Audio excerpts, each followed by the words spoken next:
안녕하십니까. 구TV 세상을 보는 창 오색 오감을 시청하시는 시청자 여러분, 저는 목회데이터 연구소 대표 지용근입니다. 우리 좋으신 하나님께서 제 강의를 시청하시는 모든 분들께 큰 은혜 주시길 기도합니다. 오늘은 한국교회 트렌드 2024라는 주제로 여러분들과 이야기를 나누도록 하겠습니다. 지난번 1강에 이어서 오늘 이제 2강을 시작하도록 하겠습니다. 이 장편은 뭐냐면 코로나 이전하고 지금하고 사역이 얼마나 회복이 됐는지, 사역 회복도요. 헌금이 91%까지 회복이 됐어요. 근데 이제 500명 이상 중대형 교회들은 99%니까 거의 다 회복이 됐는데 아무래도 이제 소형 교회들은 그만큼 회복이 덜 됐고요. 이제 문제는 소그룹, 그다음에 제자훈련, 전도, 선교, 지역사회 구제 이런 부분들이 다 70% 안팎 정도밖에 회복이 안 된 거예요. 정부 쪽으로. 이 문제가 지금 어디에 연결되냐면 여기에 연결이 돼요. 이건 뭐냐면 그 교인들한테 물어본 거예요. 코로나 이후에 신앙생활이 본인의 신앙생활이 신앙 수준이 내가 좀 약해진 것 같으냐 아니면 깊어진 것 같으냐 이걸 물어봤는데 맨 아래 보시면 나는 지금 내 신앙이 약해졌어 라는 의견이 29.8% 30%죠.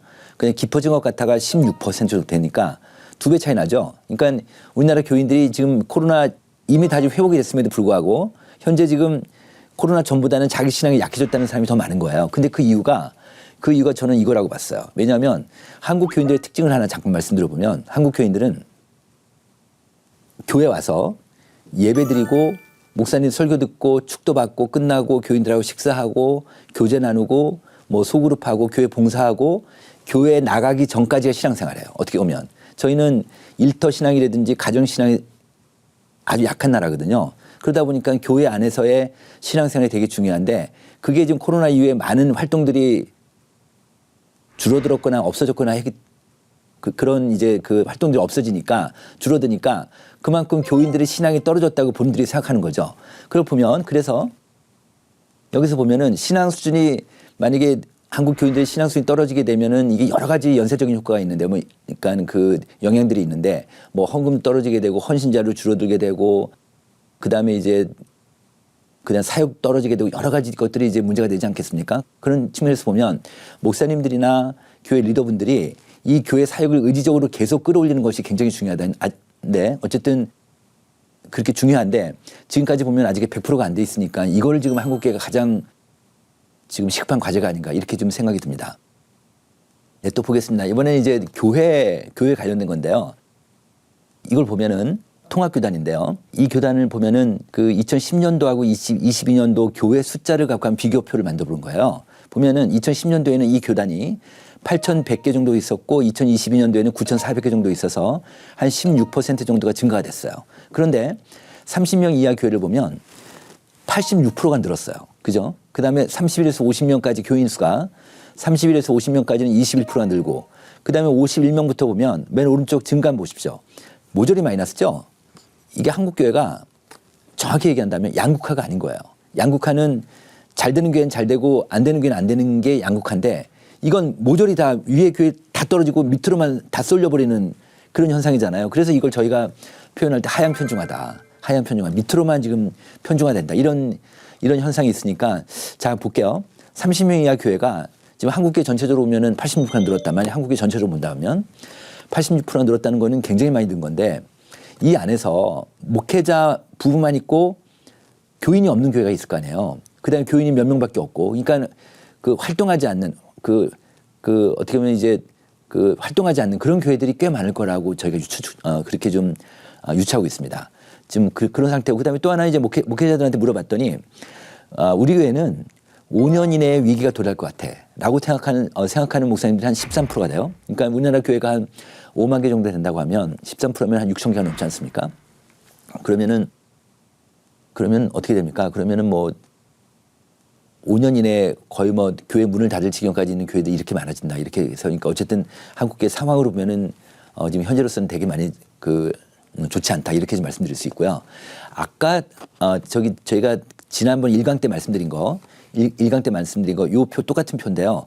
지금 고령화가 급속하게 지금 고령화가 되고 있으니까 10년 뒤에는 60대 이상 노인들이 절반 이상 증가한다고 우리가 충분히 유추할 수 있으니까 그런 측면에서 본다고 하면은 지난번에 제가 말씀드렸듯이 모든 교회가 작은 교회든 큰 교회든 고령 친화적 교회가 되지 않으면 안 되겠다. 이렇게 좀 말씀드릴 수 있겠습니다. 자, 그다음에 요거는 좀 부가적인 데이터인데요. 그 감리교에서 농어촌 교회 실태 조사를 작년에 했어요. 출석 교인들 연령 분포를 보니까 60대 이상이 지금 65%가 되고 있는 거죠. 말씀드렸듯이 이제 점점 더 노인들이 많아질 테니까 앞으로 농어촌 교회는 지금 60대 이상이 65%가 아니라 70% 80%까지 계속 올라갈 겁니다. 그래서 교회들이 이걸 잘 준비해야 된다라고 말씀드릴 수 있겠습니다. 지금까지 지난 1강하고 이제 오늘까지 해서 교회에 대한 여러 가지 지금 변화 사항들을 말씀드렸는데 보면은 우리가 분명히 충분히 지금 하락하고 있는 건 우리가 충분히 좀 알 수 있을 것 같고요. 그리고 실제로 매주 교회만 가더라도 새벽 예배라든지 주중 예배들 과거보다는 많이 안 나오시고 그다음 주일 현장 예배도 많이 못 나오시니까 측면에서 본다면 분명히 우리 변화가 되는데 그 한국 교회의 작동 프로세스가 변동이 됐다. 다시 얘기하면 예전에는 높은 소속감에 있어서 소속감들이 높아서 동원하려면 정말로 많은 교인들이 왔지만 지금은 그렇지 않다. 그래서 약화돼 있고 헌신자가 줄어드니까 이제는 손님만 있고 주인이 없어지는 이런 시대가 되고 있다. 그래서 또 하나는 뭐냐면 과거 수직적인 문화에 의해서 이제는 그런 아직까지도 전통적으로 교회 문화가 좀 그런 문화들이 있는데 그거를 MZ 특히 이제 젊은 사람들 중심으로 해서 거부감이 좀 심해지고 있다. 그런 측면에서 본다고 하면 이제는 이 토마스 쿤이라는 학자가 얘기했듯이 패러다임 시프트가 좀 필요하다. 지금 예를 들어서 우리나라 그 교회학교 맡고 있는 주일학교 맡고 있는 부교육자들한테 저희가 설문조사를 해보면요.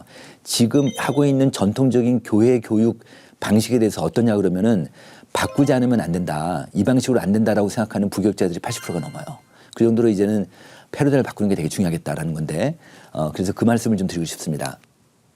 자, 이번에는 구체적으로 이제 교회 영역별로 하나하나 들어가면서 이제 말씀을 드려보겠습니다.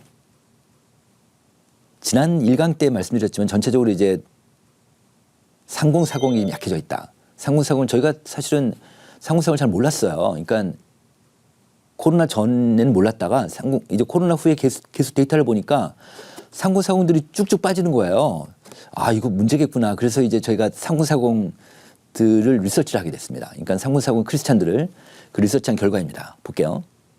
30대, 40대는 거의 직장 생활하든지 뭐 그런 사람일까 아닙니까? 그럼 절반 이상이 직장 스트레스나 가사 육아로 몸과 마음을 지친다.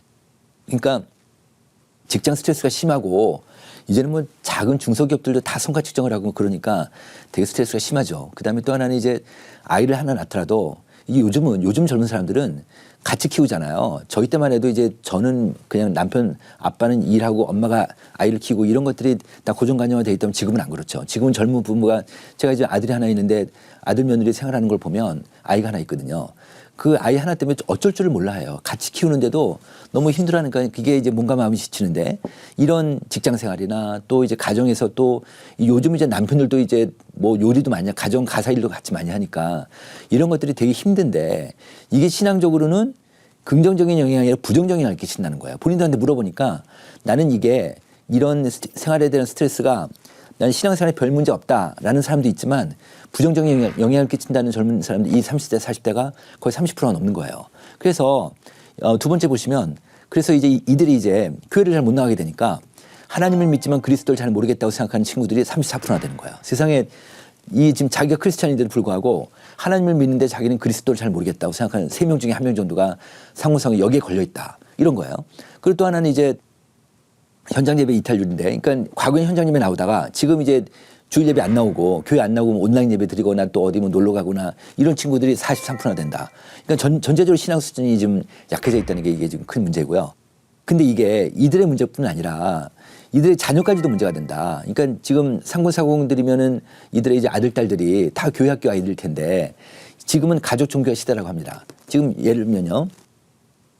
지금 교회 학교, 주일학교 아이들 중에서 부모가 교회 안 다니는 사람이 있을까요? 저희 데이터로만 10% 정도밖에 없습니다. 그러니까 엄마 아빠가 다 교회 안 다니는 사람들은 10%밖에 없어요. 다 나머지 90%는 다 교회 다니는 아이들이에요. 그러니까 부모가 교회 다니면 애들도 교회 다니고 부모가 교회 안 다니면 애들도 교회 안 다녀요. 그러니까 부모가 신앙이 좋으면 애들도 신앙이 좋고 부모가 신앙이 안 좋으면 애들도 신앙이 안 좋아요. 심지어는요. 부모가 부잣집 애들일수록 신앙이 좋아요. 그런 데이터도 있어요. 그러니까 지금 이런 상태인데 그러니까 부모가 교회를 다녀야 아이들 교회를 다닌다. 이런 것들이 근데 부모가 교회를 안 다니고 부모가 신앙이 약해지면 그럼 애들도 그대로 직접적으로 영향을 받으니까 이제는 가족 종교 시대 입장에서 보면 이제는 교회학교를 키운다고 할 때 교회학교 아이들만 갖고 닥달해서는 절대 그거 갖고 방법이 안 된다는 거예요. 이제 부모를 건드리지 않으면 절대 어렵다. 그 얘기를 좀 말씀드리고 싶습니다. 그래서 여기 보시면 이건 목사님들한테 물어본 거예요. 목사님들한테 앞으로 이제 목회 중점 세대를 다음 세대 중에서 어디에 두시겠습니까 하면은 교회학교 청소년 17, MZ가 9, 3040이 29, 50대가 6, 노년 세대가 10. 그러니까 전 세대 중에서 목사님은 상무사공을 앞으로 잘 키우겠다. 그래도 목회 중점을 두겠다. 이렇게 생각하시는 거죠. 이제 목사님도 아시는 거죠. 왜냐하면 상무사공을 중점을 둬야 교회학교가 살아나니까, 주일학교가 살아나니까 이런 생각을 갖고 계신 거죠. 이거는 뭐냐, 목사님들한테 물어본 거예요. 그러면 이제 목사님 교회에서 상무상호 모임이 있습니까? 물어봤어요. 그랬더니 60% 정도는 없고 40% 정도만 있다고 응답을 하셨습니다. 아직까지 이제 상무상호들이 이제 물론 이제 소형교회도 많긴 하지만 아직까지는 상무상호 모임이 이렇게 있는 교회가 많지는 않습니다. 그러니까 이건 이제 상무상호들한테 물어본 거예요. 상무상호 교회 다니는 상무상호한테 물어봤더니 상무상호 모임이 있으면 참여하겠느냐 그랬더니 59% 참여하겠대요. 상무사공 부부 모임이 있으면 참여하겠느냐 했더니 또 55% 참여하겠다는 거예요. 그 다음에 이제 상무사공 직장인 모임이 필요하냐 그랬더니 70%가 필요하다는 거예요. 이건 제가 할 말이 있어요. 제가 이제 저희 연구소니까 저희 연구소 직원들 있잖아요. 그럼 저희 연구소 직원들이 다 3040들이에요. 그러면은요, 제가 이제 뭐 개인적으로 좀 이야기를 하려고 좀 말을 붙여보면 자기 개인 얘기를 잘 안 해요. 개인 얘기를 정말 잘 안 해요. 그리고 예전에는 뭐 저희 직장 생활할 때는 예전에는 뭐 그냥 근무 끝나면 회식하면서 뭐 직장 동료끼리 뭐 밥 먹고 그러면서 그냥 자기 개인적인 얘기, 자기 고민도 얘기했는데 요즘은 직장인들은 끝나는 집에 가버리니까 뭐 회식도 별로 안 하죠. 그러니까 이 상무사공 직장인들 모임이 필요하다는 건 이게 무슨 뜻이냐면 그러니까 자기 개인 고민을 회사에서 직장에서 얘기를 못하니까 누군가는 해야 될 거 아니에요. 자기 친한 친구라고 하든 누구랑 해야 되는데 교회에서 이런 플랫폼을 만들어주는 게 되게 중요할 것 같다는 그런 생각이 들었습니다. 그래서 모임을 만들어서 거기서 소구를 한다든지 이런 것들은 되게 중요할 것 같고요. 근데 마지막 보시면은 상무사공 부부나 육아 모임이 필요하냐 했더니 80%가 필요하다고 한 거예요. 이걸 보면은 상무사공 부부 모임이 굉장히 중요하다. 그러니까 육아 모임이 되게 중요하다는 걸 지금 알 수 있죠. 그래서 제가 이거 보면 아까 제가 말씀드린 대로 이 상무사공 교회 안에서 그 5060 세대들 교회 리더십 그룹에 치여가지고 거의 섬처럼 갇혀 있으니까 이 사람들한테 의견을 물어보니까 우리를 위해서 좀 모임을 만들어달라 그냥 외치는 것 같았어요. 그래서 어느 정도 좀 교회 규모가 좀 되고 하면은 상무사공 모임을 꼭 만드셔서 이들을 좀 힘을 넣어주고 이들이 스스로 좀 사역할 수 있게 교회 생활할 수 있도록 이렇게 도와주는 게 굉장히 중요할 것 같다는 생각이 듭니다. 이걸 보면은 이 그래프는 뭐냐, 타가 역할 부서예요. 그러니까 교회 내에 아이들을 상무사공 부모들한테 물어본 거예요. 아이들을 돌보는 역할이 필요하냐 그랬더니 필요하다는 응답한 비율이 86%가 되는 거예요. 그러니까 부모들은 정말 육아가 너무너무 힘드니까 이거를 교회에서 좀 도와주면 좋겠다는 건데 그 서울의 목동에 있는 어느 교회 사례를 하나 잠깐 드리겠습니다. 이 교회는 이 목사님이 이제 그 새로 40대 목사님이 새로 부임하셨는데 아주 전통적인 노인들 맞는 그런 교회였습니다. 근데 이 교회가 이 목사님이 이제 상무사공을 좀 키우고 싶어서 상무사공 불러가지고 쭉 물어봤더니 그 엄마들이 이런 얘기를 하는 거예요. 아니, 백화점도 수유실 있는데 왜 교회는 없어요? 그러더래요. 그래서 이제 교회 수유실도 만들고 그다음에 이제 그 어린아이들이 어른 양변기 올라가기 어렵잖아요. 그러니까 어린이용 양변기도 만들고 그렇게 좀 약간 바꾼 거예요. 그리고 이제 부모들한테 이제 물어보니까 부모들은 육아에 대해서 너무 힘드니까 육아 교육도 받고 싶고 그다음에 부부관계, 부부 대화법 이런 것도 좀 받고 싶고 하니까 또 외부 강사 불러서 교육도 시키고 그다음에 여기는 이들 세대는 남자 여자 따로따로 노는 게 아니라 같이 아이들이 있으니까 같이 부부가 가정 단위로 움직이니까 가정 단위로 해서 뭐 야유회도 가고 MT도 가고 교회 앞마당에서 뭐 파티도 하고 막 이렇게 한 거예요.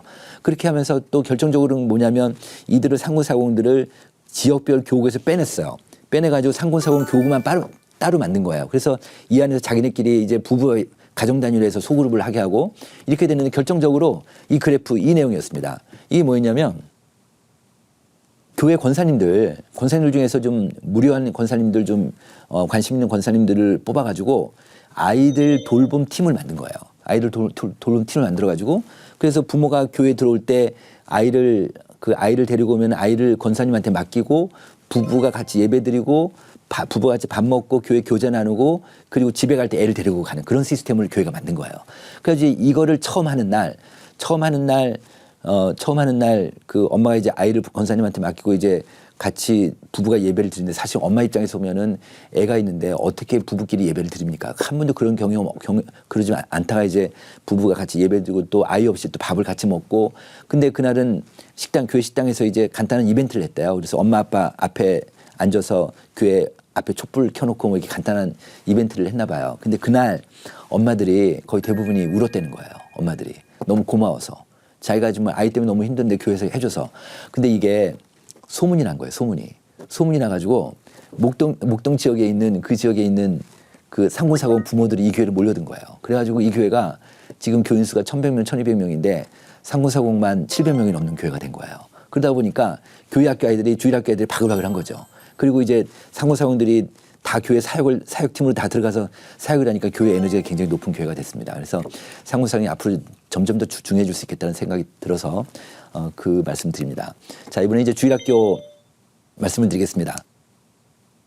이 표는 왼쪽 표를 보시면 이거 인구에 대한 얘기인데요. 교회 밖에 초중고 학생들이 2000년에 800만 명에서 2013년에 650만 명으로 18%가 줄어들었어요. 그 다음에 밑에 교회학교 아이들은 주일학교 아이들은 이 13년 사이에 19%가 줄어들었어요. 그러니까 거의 비슷하죠. 그러니까 일반 교회 밖에 아이를 준 거나 일반 교회 안에 준 거나 거의 비슷하니까 이거 뭐 교회 책임이 아닐 수도 있죠. 인구 문제니까. 근데 2013년에서 2022년까지 10년 사이에는 어떤 변화가 있었냐면 일반 아이들은 19%가 줄어들었는데 교회가 37%가 줄어든 거예요. 요 10년 사이에 갑자기 교회가 2배로 감소 속도가 굉장히 가팔라진 거죠. 말하자면. 이 정도로 좀 교회가 좀 많이 빠져서 그래서 제가 연령 구간별로 다시 한번 너무 많이 빠져가지고 구간별로 다 분석을 해봤습니다. 오른쪽 표예요. 0세부터 6세까지 영화하고 유튜브죠. 0세부터 6세까지는 일반 아이들은 32%가 줄어들고 교회는 42% 줄어들었어요. 초등학생은 일반 초등학생이 4%가 줄어들고 교회 초등부가 35%가 줄어들고 중고등학생은 일반 중고등학생이 29%가 줄고 교회 중고등부는 37%가 줄었습니다. 다 일반 애들보다는 교회가 줄었는데 특히 가운데 초등학생은 일반 아이들은 4%밖에 줄지 않았고 교회는 36% 준 거예요. 거의 9배 차이 나죠. 이걸 우리가 한 번만 더 깊이 생각해 보면 초등학생 얘네들이 문제일까요? 얘네들은 뭐 그냥 신앙 있으면 얼마나 있겠습니까? 그냥 교회 와서 교회 선생님 얘기 듣고 아이들하고 친하게 놀고 막 이런 게 되게 중요할 텐데 얘네들한테는 이들의 부모가 문제일 거 아니에요. 부모가 지금 망가져 버리니까 무너져 버리니까 아이들이 지금 교회가 안 나오는 이런 현상이 벌어진 거니까 이 부모하고 연결시켜 본다면은 그럼 결국 이 현상은 뭐냐면 지금 일반 아이들은 4%밖에 안 줄었는데 교회가 지금 36% 줄었다는 얘기는 이들의 부모가 지금 초등학생 정도면 다 부모들이 다 상무상흥일 테니까 교회가 이 부모들을 관리를 못한 거죠. 그러니까 영적 케어를 잘 못한 거죠. 그렇게 볼 수 있습니다. 그래서 그렇게 우리가 충분히 추정할 수가 있으니까 지금부터라도 늦지 않았으니까 이들의 부모들을 정말 관리 잘하고 부모들한테 신앙교육 잘 시키고 부모들 소그룹 잘 시키고 이런 것들이 굉장히 중요하겠다라는 생각이 듭니다. 자, 그다음에 아까 제가 얘기했던 가족종교인데 그 이제 교회 다니는 아이들한테 물어봤습니다.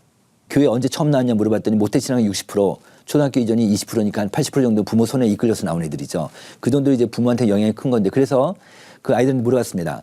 신앙생활 하는데 가장 영향을 준 사람이 누구예요? 이렇게 물어봤더니 엄마예요, 엄마. 이게 지금 19년하고 21년 데이터인데 엄마가 가장 압도적으로 높고 그 다음에는 19년도에는 코로나 전에는 목사님이 두 번째가 목사님이었는데 코로나 후에는 또 그나마도 또 아버지로 바뀌었습니다. 이제는 아이들한테 절대적인 게 이제 엄마 아버지예요. 엄마 아버지가 가장 영향이 큰데 그래서 그 엄마 아버지한테 물어본 거예요. 엄마 아버지들한테 귀하는 자녀 신앙 교육의 구체적인 방법을 알고 있습니까? 그랬더니 모른다가 무려 절반이 나왔어요. 48%가 나왔어요.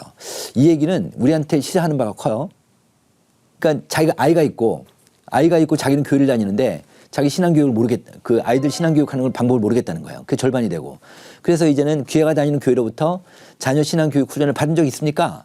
물어봤더니 있다라는 비율이 27%밖에 안 돼요. 그래서 그 27%인 사람들한테 그 부모들한테 그럼 교회에서 훈련을 받았으니 그걸 지금도 지구에서 실천하고 있습니까? 그랬더니 18%만 실천하고 있다는 거예요. 그래서 이거를 전체 학부모를 환산해 보면 5%예요, 5%.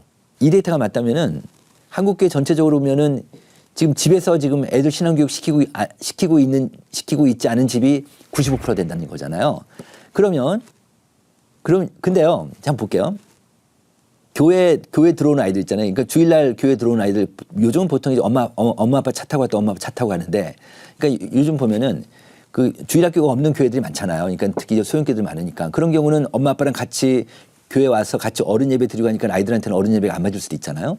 그다음 교회 학교가 있어요. 그 학생 예배가 있는데 학생 예배 안 드리고 부모랑 같이 그냥 어른 예배 드리는 애들이 한 30% 돼요.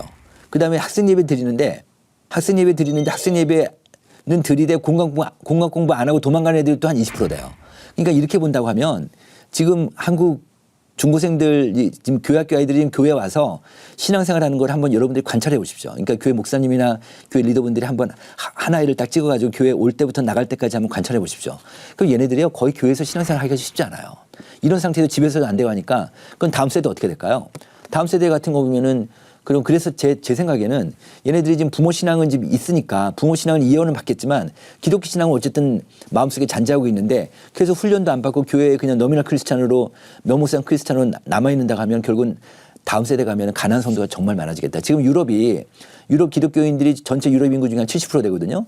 그중에서 유럽 크리스찬 중에서 가난한 성도가 69%로 지금 그렇게 추정이 되고 있습니다. 그러니까 한국이 지금 유럽처럼 가고 있는 게 아닌가. 그래서 어쨌든 아까 제가 말씀드린 대로 우리가 50%까지 안 되겠지만 계속적으로 가난한 성도 늘어날 거로 보이고 있습니다. 네, 보겠습니다. 그다음에 이제 그래서 목사님들한테 물어봤습니다. 목사님들 물어보니까 교회학교 성장을 위한 동력이 무엇입니까? 물어봤더니 부모 교육이 가장 높게 나왔습니다. 그러니까 목사님들은 아시는 거죠. 부모 교육이 이제는 부모 교육 하지 않으면 안 된다.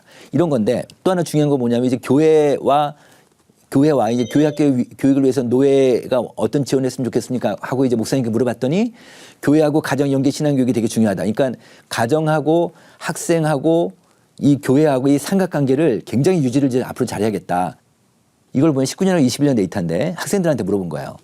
신앙 성장에 가장 도움받은 게 무엇입니까? 물어봤더니 교회 예배 설교가 가장 높아요. 근데 두 번째가 달라요. 19년은 코로나 전에는 집회하고 수련회였어요. 근데 코로나 이후에는 집회 수련회가 아니라 가정예배가 두 번째로 나왔어요. 그러니까 아이들이 가정예배가 되게 중요해요. 특히 가정예배 드린 지금 우리나라 전체 개신교회 중에서 집에서 가정예배 드리는 비율이 채 20%가 안 되거든요. 한 18%, 15에서 18% 왔다 갔다 하거든요.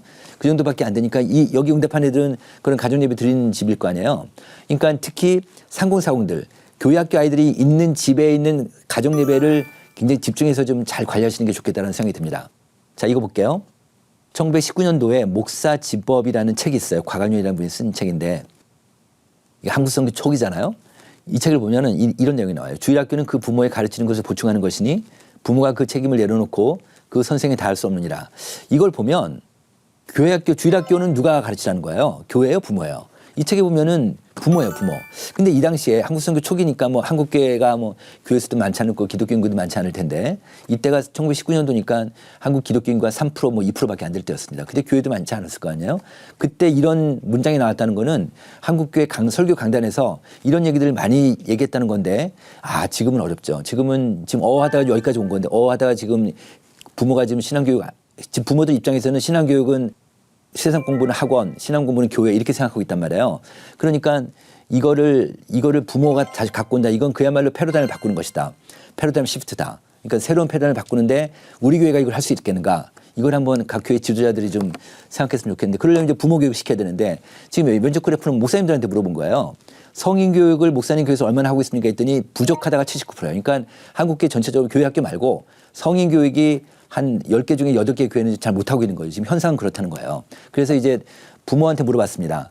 부모 만약 교회로부터 만약에 자녀 교육을 받는다면 뭘 받고 싶습니까? 물어봤어요. 그랬더니 자녀와 함께하는 신앙 프로그램. 이거는 개교회가 못한다면 노회라든지 총회라든지 정말 이거 해서 이런 프로그램을 계속 만들어서 교회를 좀 제공해 주겠다. 이런 생각이 있네요. 부모 역할 교육, 자녀의 대화법 이런 것들이 이제 부모가 원하니까 교회에서 이런 것들을 잘 좀 생각하시면 좋겠다는 생각이 듭니다. 그래서 앞으로는 이제 이건 뭐냐면 출석교인 수가 증가하는 앞으로 목사님들한테 출석교인 수가 증가하겠느냐 뭐 감성이 이렇게 물어보니까 증가하겠다는 목사님들한테 증가하는 목사님들을 한번 분석해 보니까 예배도 있고 교육도 있고 뭐 전도 선교도 있고 그다음에 봉사 구제 뭐 친교 이런 여러 가지 교회 그 주의 영역들 있잖아요. 이 중에서 예배라고 생각하는 분들이 한 60% 돼요. 우리나라 목회자 중에. 그런데 교육을 중심으로 하는 목사님의 교회일수록 이게 높았어요. 그래서 이 교육이 그만큼 중요하다.